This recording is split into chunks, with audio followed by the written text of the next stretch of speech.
feels kind of weird to be watching college football all day and then turn on and do a college football preview show for tomorrow. I feel like I've already missed the boat here. Friday afternoon. Been pretty fun. Other than Jefferson dying. Kill my cash lineup, why don't you? What's up, new guy? My name's James, better known as the Degenerate75. I'm a DFS content creator who is here to help you get a little bit better at DFS. I know a little secret that a lot of people don't. This shit be real tough, and I can tell you a lot of ways you're stepping on your own dick. If you want to stop doing that, well, I encourage you to hang around for a little bit. I will warn you, if you're here for my picks and core plays and all that, you're not going to find it. We focus on the process around here. If you find you like the cut of my jib, yeah, check out that schedule right there. I do this show every Friday. I also do NFL Mondays, Tuesdays, Thursdays, and Saturdays. Don't miss the live stream tomorrow, 7 o'clock, Lord's time zone. And I even do PGA, but I think PGA is off for a little bit. Well, next week. I think Tiger's playing. But more on that later. Let's get going. Not a lot of time. Got to get this out because I still got to go do a Discord stage with my people about the night slate tonight. So shut up and get going. Hey, first things up, we always talk contest selection. I will tell you, tomorrow's slate in particular, I think is a great slate for GPPs. You know me, I'm like 90% a cash guy, but every once in a while I just get a little hankering to play a little GPP. And the main GPP tomorrow, the Turkey Hangover, stupid name. It is. It's back up to $250,000 prize pool, which is nice because that makes first place only 20% of the prize pool as opposed to 25% of the prize pool where it's been for the past several weeks. And then that extra money kind of gets passed out. So, it's still not the best payout structure, but for the main contest, it's as good as we're ever going to get. So I like that one. Whenever the 333 is a third to first, Polly tell him. That means get the fuck out of here. Get out of here. Ooh, the marching band, not bad, right? There's plenty of good contests to play in. If $25 is too rich for your soul, go check out the $6, the red shirt, right? It's got a really solid payout structure. Only 1/6 the first, so 16.6%. That's not bad, right? As always, I'm going to tell you to check out satellites, multipliers, and more than anything, double ups, cash games, and head-to-heads. It's the best way to be sustainable at college football. People just play the worst lineups. I mean, the worst lineups. And sometimes they get there. I shit you not, today in my $100 double up in cash, a guy played Jackson Arnold. The backup OU quarterback. He also had 5 OU guys on his team, and one of them was Jackson Arnold. I think he's still going to cash. And he's like, see, I just knew it. I mean, in my defense, I think Jackson Arnold got more points than KJ Jefferson got me, but what are you going to do? What are you going to do? All right, so there you go. That's contest selection. Of course, the one contest you should be in is mine. Go get in it right now. The $5 3 max. It's in the description of this video. Flat payout structure. Reduced rate. Get in there. Help me fill it. Only 125 spots this week because a lot of you are fucking slapdicks that won't fill it. So I had to shrink it down. You know what you could do? Just go enter it, you dickie. Shout out to T. Homan T. From our winner from last week. Congratulations. Love to see 3 guys flying the flag in the top 5. You don't hate it. As you know, I am leaning into props harder heading into 2024. I'm going to have a props package on my site for less than $10 a month. Putting them out there now, starting to let you see how it'll look. So you can start joining us and see if it's worth your $9.99. Here's some props that we really like tomorrow, me and the team. First up, we've got old Bryson Barnes taking the under on his passing yards. I think Utah's going to get ahead. I think Utah's going to completely dominate this game. I don't even think they're going to pass the ball 25 times in the entire game, right? I think they're just going to run the ball down Utah's throat. It wouldn't surprise me if they have 3 running backs get over 80 yards apiece. Bryson Barnes, I'm sorry, man. I don't think you're going to get 246 passing yards on 25 attempts. So based on our projections, we think that's a pretty soft line to be taking the under. Next is old Grayson Loftus, right? This guy ain't Riley, all right? Give me the under on his passing yards. This isn't some future first-round NFL quarterback. Yes, Duke's a solid football team, but he ain't Leonard Riley, bro. He's not that guy. He's not that guy, right? Plus, the last guy who played at Duke named Grayson, I'm pretty sure sucked balls. So I'm taking the under on his passing yards, too. I just don't like Duke's passing game whenever our boy Riley Leonard's not in there. On the flip side, though, I do think there are some wide receivers who are being tremendously undervalued on the slate. If Antonio Williams might be back for Clemson, which could hurt Tyler Brown, but Bo Collins is out. And I just think that Tyler Brown's going to emerge as the number 1 target for that team. I mean, hell, he can get 41 yards on 3 catches. I think he's going to be in line for somewhere in order of 8 to 10 targets. Give me the Tyler Brown tomorrow. I like over on 41 probably as much as any bet on this board. Next up is Jace Brown, the emerging wide receiver for Kansas State. That game, Kansas State-Kansas, could be a sneaky shootout game. Iowa State, my bad. Kansas State. Bro, it's the Big 12. All the games merged together. Shut your mouth. And I think that game's going to be sneakier, higher scoring than people think. And Jace Brown is a guy that really has started to emerge as one of the top target guys in that Kansas State offense. And lastly, Phil Maffa, 88.5 yards for rushing for a backup running back. That's a lot, bro. We have him projected to 12 to 14 carries. I mean, unless he busts a long one, he's going to have to be super, super efficient to get there on that, right? So I know Phil Maffa's look good, but 88.5 rushing yards is a lot for a starter, let alone a mother-father backup. So give me the under on old Phil Moffs. That's what my boys call him, old Phil Moffs. Hey, this right here, this is called the solver. You can see right there, I already got my projections and my ownership and everything in there. And if you're not using an optimizer to build college football DFS lineups, God bless your soul. God bless your soul, right?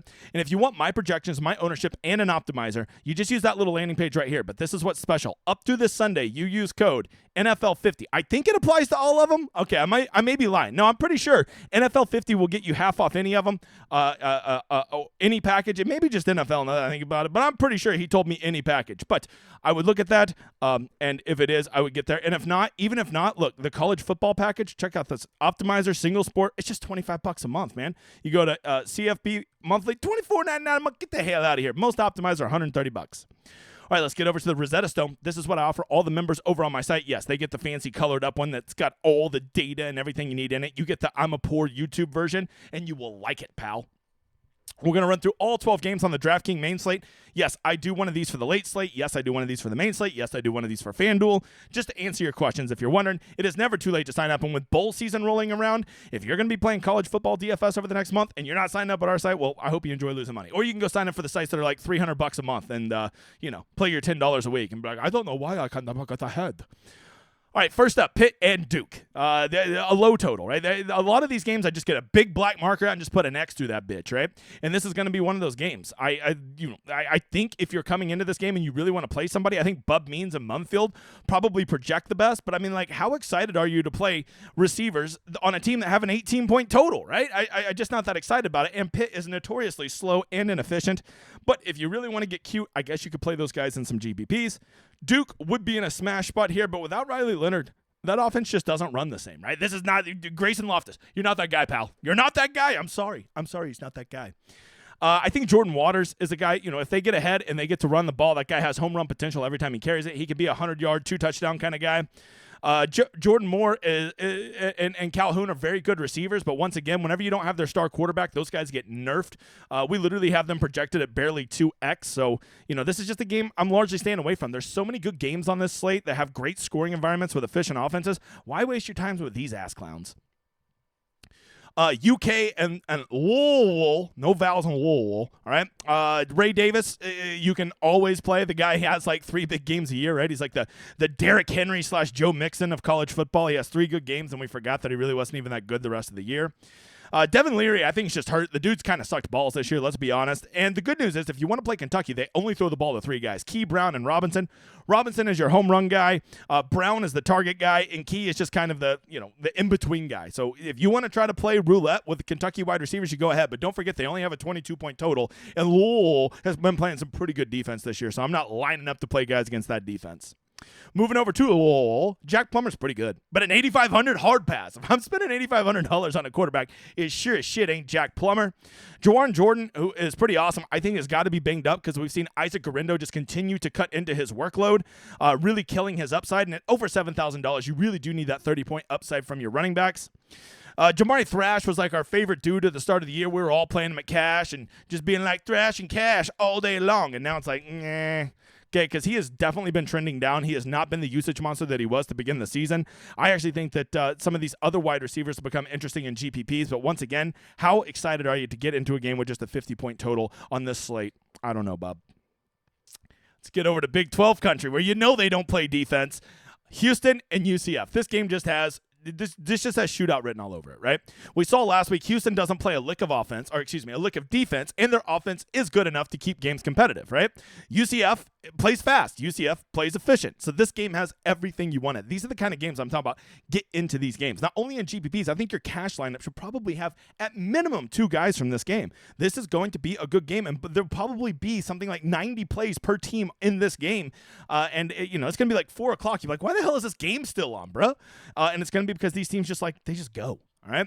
For Donovan Smith for Houston, I don't think he's a cash play, but man, I love him for GPPs. He has that 35, 40-point upside. He runs it a little bit. He can definitely get you 300 yards passing, 4 touchdowns, probably rush for 50 and another touchdown. He has that kind of upside. Parker Jenkins is an interesting GPP play. He could come in and maybe steal a couple touchdowns and be a good play. But to me, these Houston wide receivers, this is really the key. Samuel Brown, I thought he would take over a bigger role now that Golden is out, but he didn't really seem to take that, nor did Manjack. It was weird. No one really seemed to get any of that usage of Golden being out last week against Oklahoma State. I think Dalton Carnes is a decent punt option, and you're going to want to stack Donovan Smith with at least one guy, but it's just not so clear who it is, and you're never excited to pay $6,000 for Brown or Manjack. UCF, though, they're the nuts. John Rice Plumlee seems to be back. He is running the ball again, which is where a lot of his value is hidden at. Yes, he can pass it. He's an efficient passer, but it is what he does with his legs that really separates him. At $8,200, he's kind of a starting piece to either a cash or a GPP lineup. I also love RJ Harvey. Shit, they're both so good with such a big total that you could probably play them both. And I'm never a big fan of playing quarterbacks and running backs from the same team in my cash lineup. If I was going to do it, it'd be these motherfuckers, okay? Wide receiver, Baker and Hudson just kind of take turns having a big week. I think that if I'm playing Plumlee, I'm skinny stacking him with only one of these receivers and hoping that I can hit the nuts with him. And I also think Xavier Townsend's a guy you're going to want to consider, right? I think he is a guy that, he gets some nice deep targets. And I would never consider him for cash, but for GPPs, I'm working his ass in. A&M LSU. I mean, LSU is turning into like 2019 OU. They're just going to outscore everybody, right? And A&M, they looked pretty good with Jalen Henderson at quarterback in the first game. The running back situation seems to be a true running back by committee again. And the wide receivers, the big news is Evan Stewart didn't travel with the team. His ass be transferring, right? So that probably opens up some value at wide receiver. I would assume Anais Smith probably gets it, but here's what I'll tell you. Jalen Henderson is not a great passing quarterback. He's much more of a dual threat quarterback. Whenever he had that big first debut game, he did a lot of that with his legs. So I wouldn't be falling in love with these pricey A&M receivers because I just don't think Jalen Henderson's going to be a guy that's going to be super efficient passing the ball. LSU, on the other hand, they have God himself, Jalen Daniels, who I believe has scored over 60 points each of his last 2 games. They priced him up to $11,000, and it still doesn't seem like enough. I'm still like, well, he's still going to get 5x. They have like a 39-point implied total. Jalen Daniels runs the ball. He passes the ball. He has incredible weapons around him, and LSU doesn't stop anybody, so he's constantly having the games pushed well into the fourth quarter. And if you get 4 quarters of Jalen Daniels, it seems like his floor is 30 points, right? So Jaden Daniels. Sorry, I still got Kansas on the mind, baby. Jaden Daniels is as good of a play as you can have. Problem is, he's so price prohibitive, you basically got to choose him or Ollie Gordon, but more on that in a little bit. It appears as though Logan Diggs is probably going to be back. He's still questionable, but if he's back, I assume he will take over the workload for that backfield, really killing the value of Josh Williams. Of course, Malik Neighbors is an absolute animal. I believe he only needs about 120 yards, something like that, to break the school record for receiving yards in a season, so I bet they're going to try to get that to him. But if you start a lineup with Daniels and Neighbors, you'd be spending a whole bunch of your money, Bob, so you got to be careful with that, right? Brian Thomas, always the big GPP play, and I think Kieran Lacey is a good GPP play if you're trying to stack Jaden Daniels with somebody that's not so obvious. But this is a great game environment to get in, right? Why would you be going and getting in those first games when you could just come get into this game where I guarantee you there's going to be like 70 points scored? Ohio State, Michigan, I think a lot of people are just assuming this game is going to be a slogfest, but do not forget this game has hit the over each of the last 2 years. These teams seem to really keep a lot of their playbook hidden until this game, and they bust out all the tricks. I think that almost everybody is viable in this game, especially in GPPs, right? Guys like Kyle McCord, Travion Henderson, of course Marvin Harrison Jr., the best wide receiver in the country, and hell, even Abuka, I think are viable. And if you want to have Cade Stover as some type of weird stack with McCord, I get that too. I think Blake Corum could have 200 rushing yards and 3 touchdowns. He has that kind of upside, even with Donovan Edwards breathing down his neck. J.J. McCarthy is going to have to throw the ball in this game for them to be successful. I don't know that he's going to throw enough to pay off an $8,900 price tag, but he's going to be throwing it. And one of these wide receivers is likely to have a big game, whether it's Roman Wilson, Cornelius Johnson, Colston Loveland. One of them's going to have a big game. This is a game I'm not touching for cash, but in GPPs, I think you need to give it a little bit of a tickle. Just a little tickle.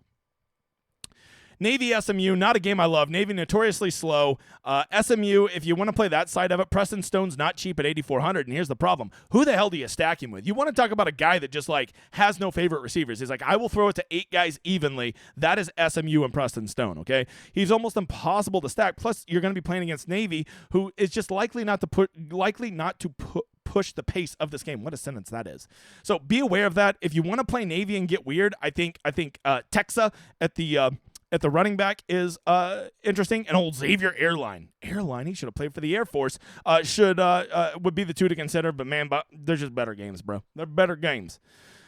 Colorado, Utah, if you don't know, Shedeur Sanders is out, right? I think we got Ryan Staub and maybe one other guy taking over, but they're both priced up so high, you just cannot play Colorado quarterbacks at that price tag. Dylan Edwards, the 5-star, he hits home runs, but he's just not very playable. Weaver, Hunter, Horn, they're 3 receivers, basically the only 3 guys that have gotten targets this year. Without Sanders there, they're almost unplayable, especially once you factor in their price tag and a 15-point total for the team. They're out. I think Utah, on the other hand, has a pretty big total, and I think they're going to beat the shit out of Colorado. To me, the running backs are where it's at. Is it going to be Jaquindon? Is it going to be Glover? Is it going to be Vaki? Or is the answer all of the above? If I had to tell you about one more guy, Valey is a guy who has definitely emerged as the alpha receiver for Utah. At just $5,000, he can fit into a lot of lineups nicely. Maybe catch 5 passes, 105 yards, and a touchdown. At 5,000, that's probably likely to get in a GPP winning lineup. Something tells me this BYU-Oklahoma State game is going to be a very, very sneaky game on this slate, okay? BYU, John Ratzlaff, other than turning the ball over against OU, actually looked pretty good, right? Now, he was at home. Maybe it'll be different when he goes on the road, but Oklahoma State doesn't play any defense. Aiden Robbins has definitely taken over that backfield. He is leading that backfield, and they're doing well. I would watch the weather. You see we have the little rain symbol up there, so we'll have to check out old Stillwater, Oklahoma, see if the rain's coming. Wide receivers, Ratzlaff's not a great passer, but if you made me pick one, I would probably go Chase Roberts. Epps had the decent game, but once again, they just spread the ball around pretty evenly there, and Ratzlaff's not a guy that's going to throw for 300 yards, right? We only have him projected, you can see over here, for 221 yards. Going over to Oklahoma State, if they don't score 35 points, I will eat my hat with some A1 sauce live on the air. Okay, they're just going to score on BYU. BYU sucks at defense, all right? And Oklahoma State's actually gotten really good at defense or offense, and they are really, really good at home. So Ollie Gordon, we got to start there at $9,000. The guy just seems like when he's, not, acting like he's hurt every other play, he's just like a 40 burger, right? He's like an auto 40 burger. And $9,000, that's really nice. Problem is, at $9,000, he is super price prohibitive, right? You can give up on getting him and Daniels. Hell, probably even him and Neighbors in a lineup that resembles anything that could win a GPP, unless you like triple punting in your lineup. So good luck with that, Bob.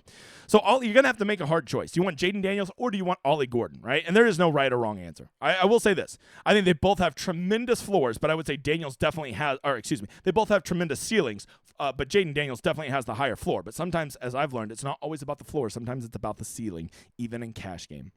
I think Alan Bowman is a pretty interesting play here, right? I think in GPPs, maybe you just switch off of the Ollie Gordon chalk and you go play Bowman and stack 2 of his receivers. Presley and Owens would be the obvious 2, but Leon Johnson and Jaden Bray still get a lot of red zone targets, and they're kind of splitting that third wide receiver look. You nail those 2 wide receivers, Ollie Gordon, he can rush for 150 yards. As long as the touchdowns are going through Bowman, I think you're fine. Hell, even if he rushes for 150 and gets a touchdown, that still might not be enough to pay off $9,000, right? Depending on how the rest of the games go. The big news that broke right before I was about to start recording is that it appears as though Jalen Rashada is back for Arizona State, which I think makes them a much more viable team, right? I think that he is a much better quarterback than Trenton Bourgois. French? Frickin' Napoleon? Get out of here. Get out of here. Okay, what is the Battle of Waterloo? Get out of here. So if he's back, I think this game moves way up on my list of games I'm interested in, right? Arizona's already a team that we've seen is pretty good at offense. Fafita, other than the one time I've played him, has been pretty awesome. Coleman's really good, and they just refuse to price that motherfather up. I will acknowledge he doesn't get the workload that you would want, but man, that guy is electric. McMillan has certainly emerged as the number 1 wide receiver. Cowing has been a little banged up, so maybe we see him reemerge this week. Because, up until 2 weeks ago, it was basically 50-50 between these two. But with Cowing getting a little banged up, McMillan seems to have really taken over. But with them both back, I think they're both very, very, very good options for GPP stacks tomorrow. As I already told you, Arizona State becomes interesting. Jalen Rashada. I don't love Scatabo, but man, Elijah Badger is paired with a nice Jalen Rashada. Delicious. I think it could be there. I think they could push the base of this game. If this game ends up being 35-31, wouldn't surprise me. And these teams both play above average speed. It says C right there for pace, but that's whenever Rashada's not playing. I think you'll see the pace of this game quite a bit faster. Vanderbilt, Tennessee. Let me keep it simple for you for Vanderbilt. No thanks. No thanks. I'm out. I don't want to play any of them. They suck. They have a 15-point total. Tennessee, on the other hand, is interesting. Joe Milton has not been good this year, but he has been good against bad teams. So $7,500 with some very affordable, stackable options with Squirrel White, Ramel Keaton, and Dante Thornton. But I think most people are going to want to spend their money on this game on the Tennessee backfield. Tennessee has really been running the ball efficiently. Jalen Wright is leading that backfield and is still only $5,200. But Jabari Small is $3,100. What the fuck are you doing, FanDuel? They just mispriced him. I think that he's a guy that you need to consider for GPPs. I think he's a guy that you need to consider for cash lineups, right? At $3,100, I would be shocked if he doesn't deliver at least 3x value, right? He is a guy that we have projected very well, and he's only $3,100 in a script where they're likely to be ahead. So even if Jalen Wright does get the whole first half, I bet Jabari Small gets most of the second half. So be watching that. Tennessee has a lot of affordable options for a team that has a 41-point total at home. Bama, Auburn, look, this is a game I wouldn't touch with a 10-foot pole when it comes to cash, but I think there's a lot of GPP upside. I think Auburn, they lost last week, the hideous loss to Slapdick State, and no one's going to want to play them. And Alabama's been looking great, and everybody's just going to assume Alabama's going to roll Auburn. But I'm just going to tell you, in games like this, that shit don't matter. It don't matter. Auburn is going to come out and play gritty and gutsy, and this game is not going to be the blowout that you think. Matter of fact, I wouldn't even surprise me if it turns into like a 24-17 slog type game, and that is a slog in college. Jalen Milroe has been unbelievable. $9,500, though, you're only really considering him for GPPs. Chase McClellan does have that backfield back to himself. $6,400, though. He just has to split too many carries to really justify him. And if you're making me pick a wide receiver, I'll always say Jermaine Burton, but I'm just fully aware that he's probably going to blow up in my face, so I will be aware of that when I play him. If you want to play a run back from Auburn, they have some cheap options. Jarquez Hunter, if they're to keep it close, he's probably going to have a good game. I guess Fairweather is probably the best wide receiver option, but I think I'd get my money in elsewhere. And then let's end on maybe the chalkiest game on the slate, Washington State at Washington. Probably going to be 250 plays in this game because both of these teams don't mess around. They just chunk the ball down the field every play. We'll start with Washington State. Cam Ward has been completely up and down this year. Some games he's up for 40 points. Some games he gets you 8 points. You never know what to get from Cam Ward, but I'll tell you this. Washington defense, it ain't real good, Bob. It ain't real good. And Cam Ward has weapons all over the place, right? Lincoln Victor is a legit wide receiver. I wish he wasn't $6,800, but man, he's so good. He is so good. And then Josh Kelly and Kyle Williams are also very good receivers who are going to get a ton of targets. You can see all three of those receivers are averaging over 7 targets a game, and they're playing a shitty defense, and they're likely to be in a script where they're going to be passing the ball over the field.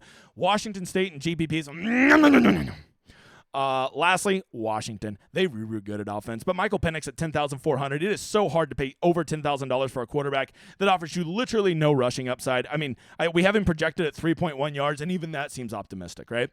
Michael Penix is going to have to get it all done through the air. He basically has to get you 4 touchdowns and 300 yards, probably to even get you 3x value. You never love that. I think Dylan Johnson becomes really interesting if Washington's going to be playing from ahead. Dylan Johnson is a guy who has been running the ball effectively this year, definitely leads that backfield. I think that he opens up a lot of value if you think Washington's going to be playing from ahead. And then, of course, Rome Odunze is the number 1 wide receiver. He is an absolute animal, but $8,500. Good luck trying to find the stack with him and Penix, right? Now you're double punting, maybe triple punting with the rest of your lineup. And then we still have Polk there. McMillan's back, but is he back? We don't know what's going on with him. I think Polk is still safely the number 2 wide receiver, and you can always look at Bernard and Westover as some cheap punt plays if you want to do a Penix stack or just need some salary relief, right? So there you go. That is a rundown of the 12 game slate. I encourage you to focus on the right game environments. I encourage you to think about if you're building a GPP or a cash lineup, and I encourage you to really think what these guys' upside is versus the game that they're in. Hey, I'm telling you, come sign up for Degen 75. This next month is going to be crazy. We're going to have Rosetta Stones all the time for all these bowl game slates, the college football slates, the college football playoff. Oh, yeah, and we're still doing NFL. And, oh, yeah, we still got PGA going on, and it's nonstop. I really encourage you to come try it out. Shout out to all my winners this week. Just guys winning everything from $167,000 to $47,000 to $100 to $200 to $1,500 to $500 to $1,000. Just love to see it. Love to see people flying the flag, winning the money. That's what we like to see. And all that is every week. And I have the best tool in all of college football DFS called the Rosetta Stone. I put one of these out for every slate that's over 4 games, and even when it's not 4 games like tonight, we still put out projections and do a meeting, which, by the way, I have to get to because if you can't see the time, I got it at 6 o'clock. It's 5:54. You're not watching this till 7 whenever I release it. Hey, come sign up for my newsletter. We'll give you a free week on the site. Link is in the description. Just let support Degen 75 know. Hey, guys, go hop on my contest. I appreciate you being here. Good luck. Let's kick some ass. Enjoy this outro.